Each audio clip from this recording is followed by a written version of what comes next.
There's two main problems I find when you're packing camera gear to travel or go on a destination shoot. And those two problems are you either bring too much gear that you end up carrying extra weight, you don't end up using it while you're away. And the second is that you don't bring enough. You know, you're down on your trip and you're missing gear that you think you really need. And I'm gonna talk about how to fix that in some of the videos and what I'm bringing on my trip next week to Guatemala to shoot some content for a couple days down there. So the first thing to solve some of these issues that I like to do is to plan and really think about what gear you're gonna need realistically and what compromises you might be able to make so that you can bring less gear. How I do that is writing down a list of gear that you realistically need and then think about critically what shooting circumstances you might be in, what lenses you might need, what compromises you can make. So, you know, for an interview, can you use just a lav? Do you need it to go back to the camera, or can you record it on just the person themselves and sync it up later? In that case, you don't really need a full shotgun mic setup. There's a lot of things that you can get by without using. So for my trip, I know I'm going to be doing a couple different interviews, probably in a couple different locations. So I'm just going to use a lav on the person using my Tascam DR-10L. Probably one of the biggest dilemmas that people run into in this kind of situation is what kind of lenses do you need?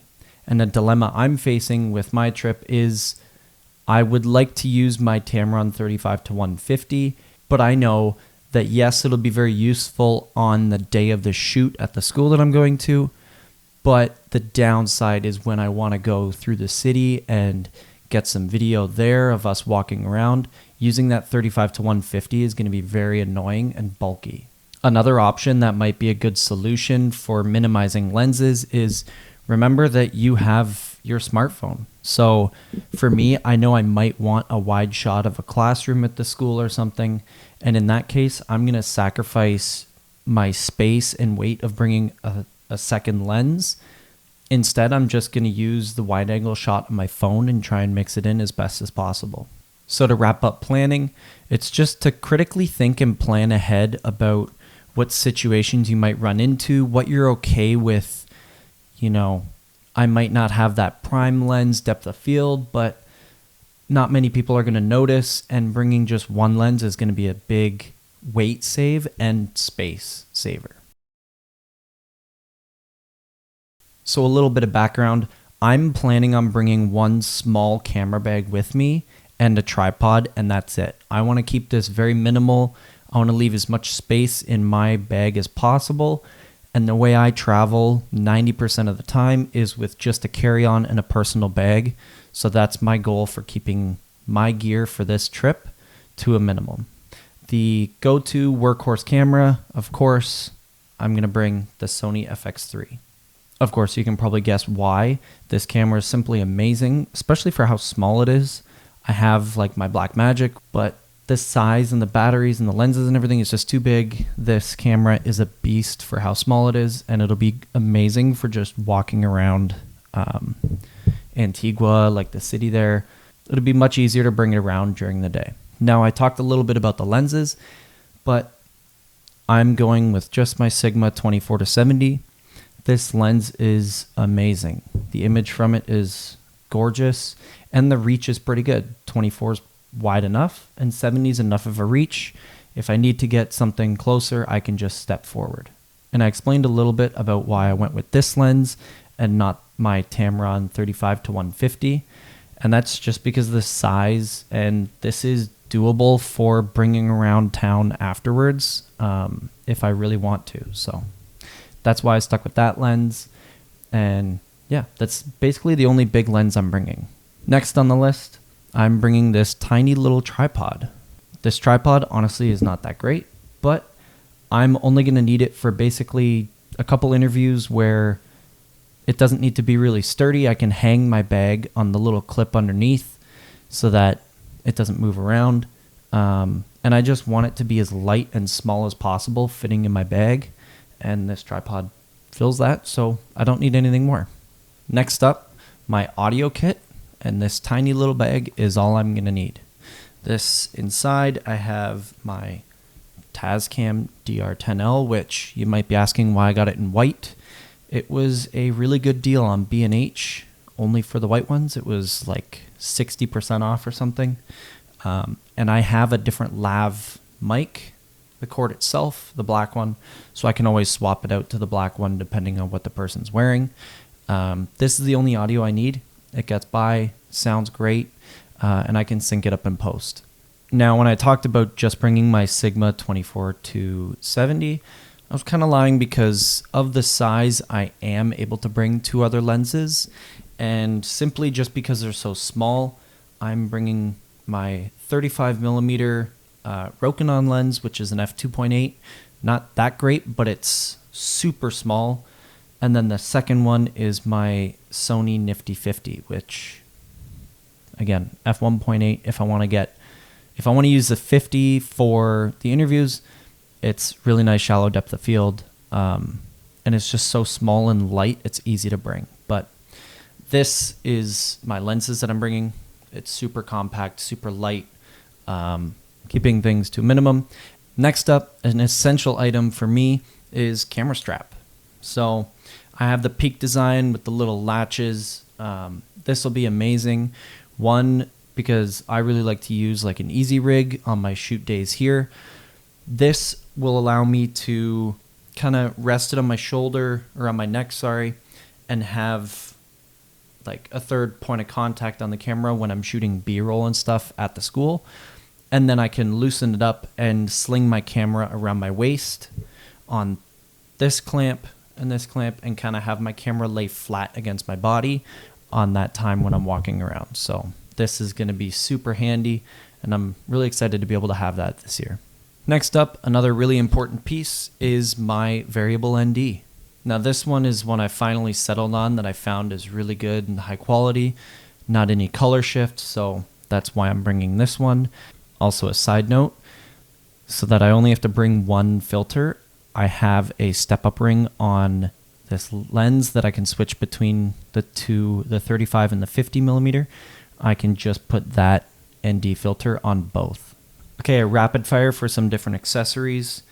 I have a top handle that quickly screws on to the top of the camera. I have a shotgun microphone from Deity.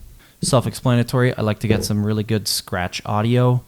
Another good item, on-camera monitor. I haven't really tested this out yet, the Osee T5 Plus. This is going to be really handy and nice and bright on the top of the camera so that I don't have to look at the screen on the side of the camera. You obviously need something to put the camera monitor on the camera with, and that is this SmallRig hot shoe to 1/4 inch, I think. And it's the screw tight one so that you can adjust the screen whenever you need. Another essential item in case you get dust on the sensor of the camera. This will be really good to have to make sure your sensor's clean. Another really good item, obviously you have to power the monitor. I'm only bringing one Sony MPF battery and one very light small charger for it. And you might be asking how I'm bringing this gear around. Well, I have this bag from DB. It's actually a camera insert for their backpacks.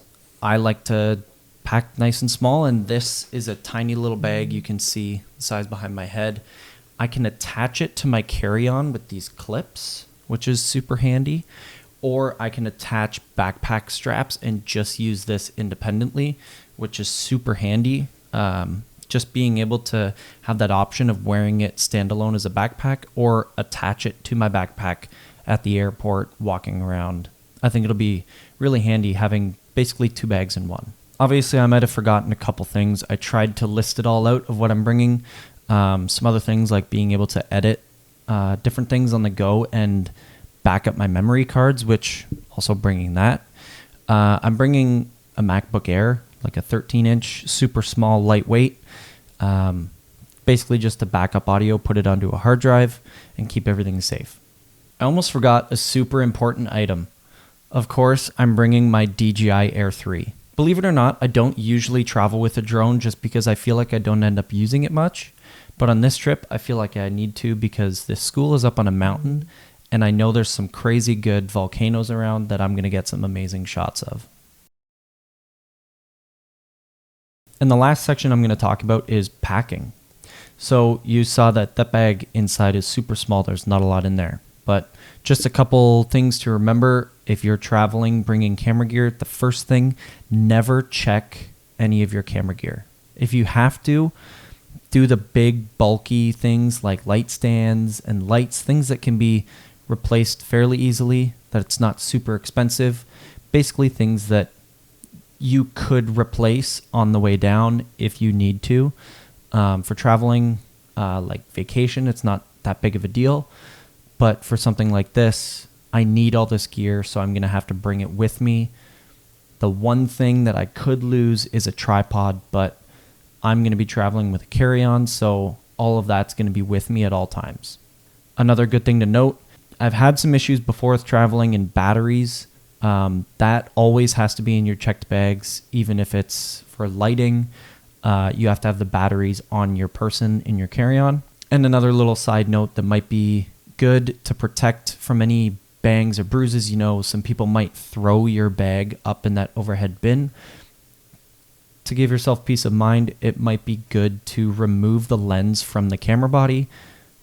I've never had anything happen, but you never know. It's better safe than sorry. So in conclusion, to wrap it all up, remember just to plan, think about what you're going to do, what you actually really need and what you can go without. You know, can you go without bringing that wide angle lens? Can you go without bringing that 70 to 200, those big bulky heavy items? Just think about it realistically, and is it the end of the world if you don't have your 70 to 200 and get that really far zoom shot? Maybe you do need it, but just take the time to think about it and plan. It's going to help you a lot, and it's going to save your back, because traveling with a lot of gear is not nice, especially where I'm going, Guatemala. It's rough ground. You don't want to be lugging around a suitcase full of heavy gear on rough terrain. So keep that in mind and go from there. Thanks for checking out today's video. If you have any questions, you can ask them below or follow me on Instagram, union.creative.niagara. If you have any questions, reach out. But until then, catch me next Monday for the next video, and I'll talk to you soon. Bye.